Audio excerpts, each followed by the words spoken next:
Itu 700.000. Ini saya rugi Pak, tapi kenapa harus lakukan agar ini segera terpakai Pak?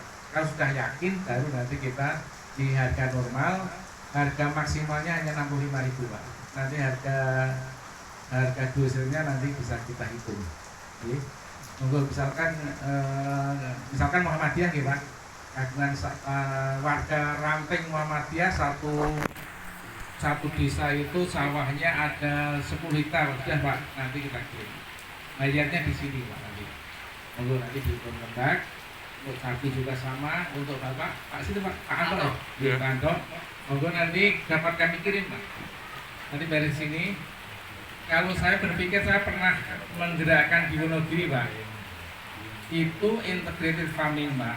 Kalau bisa nanti, kalau sapinya 9 ekor Pak, itu cukup untuk 3 rumah tangga, tidak perlu beli gas lagi Pak. Itu nanti bisa kita diskusikan. Kami sudah coba di Wonogiri. Yang paling efektif lagi kalau ternaknya dikasih minumnya ribos kuning. Nah itu otomatis kotorannya nggak bau Pak, karena ribos kuning itu ada mikrobanya yang membantu mensintesis protein di dalam tubuh ternak itu sehingga proteinnya lebih tersedia untuk peningkatan produksinya. Yang dibuang lebih sedikit. Kalau proteinnya semua digunakan untuk produksi, maka yang terbuang akan jauh lebih sedikit. Nah itulah yang mengurangi bau. Kenapa bau kotoran itu? Karena pencernaannya nggak bagus, pencernaan proteinnya. Nanti akan terlihat kalau kotorannya tambah bau, produksinya masih rendah Pak.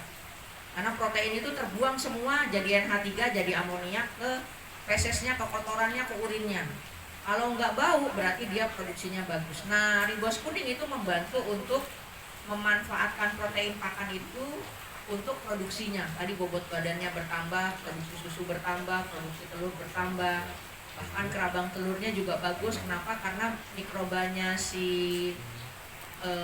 ribos kuning atau nutriennya ribos kuning itu akan meningkatkan jumlah pasok atau jumlah serapan pada mineralnya sehingga kerabang telurnya nanti sintesisnya lebih bagus, lebih tebal. Nah itu kejadiannya seperti itu. Jadi kalau masih bau berarti belum pakai ribos Pak. Tapi kalau udah nggak bau, nah itu pertanyaannya pakai ribos atau pakai apa gitu ya.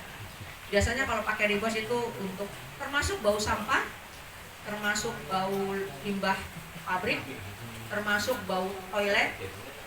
Toiletnya kalau bau siramin aja pakai ribos 1 liter 1 toilet, insya Allah 6 bulan nggak bau Pak.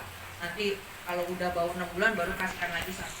Itu tidak perlu menguras septic tank karena diurai sama bakterinya ribos itu. Ribos bisa hidup bakterinya di dalam septic tank walaupun tidak ada udara masuk, dia bisa hidup anaerob. Jadi tidak perlu menguras septic tank. Saya berbelas-belas tahun nggak pernah. Kalau saya menghasilkan ini 2005, 2007 sampai sekarang berarti udah sekitar 20 tahunan nggak pernah nguras septic tank Pak. Cuman saya kasih aja setiap tahun 2 kali, tiap 6 bulan. Yang kuning Yang merah Pak. Ini juga ibu-ibu di komplek di Tegal ya Pak ya.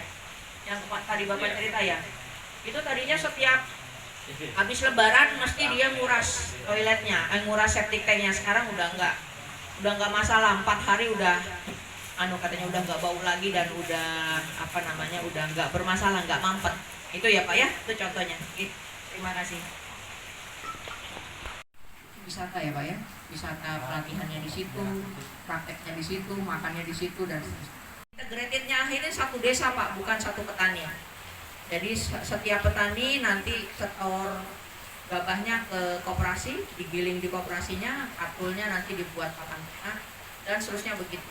Akhirnya mereka menghemat biaya pakan dan menghemat biaya produksi pupuk banyak ya. Jadi semuanya bersumber dari bahan baku yang ada di mereka. Tapi nggak diambil gratis Pak. Misalnya jerami padi dari petani yang mana ya kayak nabung gitu, kayak ATM gitu. Ini habis setor jerami berapa ton, setor katul berapa ton, setor ini berapa. Jadi hasilnya itu dihitung sebagai tabungan bagi petani yang nyetor ke koperasi, sehingga nanti koperasi akan kembalikan dalam bentuk pakan, dalam bentuk pupuk dan sebagainya. Ngaten Pak, itu kalau satu desa. Kalau Bapak, nah itu tidak perlu lagi kita nambahin protein kayak apa tadi itu bungkil kedelai atau bungkil kopra misalnya, Bapak cukup dari daun itu aja. Kalau mau ditambah nanti berternak cacing, benih untuk semprot ke bibit. Nah, hasilnya lebih bagus kalau dari urin kelinci seperti itu ya. Itu jadi udah potensinya itu ya Pak. Kotoran ayamnya Bapak bisa jadi pupuk untuk sumber N Pak. Jadi kalau tadi sapi udah ada, nanti kotoran ayam bisa Bapak campur N-nya, bisa Bapak campur ke kotoran sapi, itu akan meningkatkan N pupuknya. Nah kalau fosfat kaliumnya gimana, kan harus seimbang ya Pak ya. Kalau Bapak ada tanaman pisang, pisangnya dimakan oleh kita, bonggolnya kita cacah untuk menambahkan fosfat ke pupuk organik padatnya. Kemudian ada sabut kelapa, itu sumber K ya Pak ya, itu juga bisa menambahkan K-nya untuk pupuk organik padat. Kalau urin gimana? Kalau kita mau nambahkan fosfat kaliumnya gampang Bapak. Kalau sumbernya fosfatnya untuk urin yang cair, Bapak air leri, air cucian beras ya.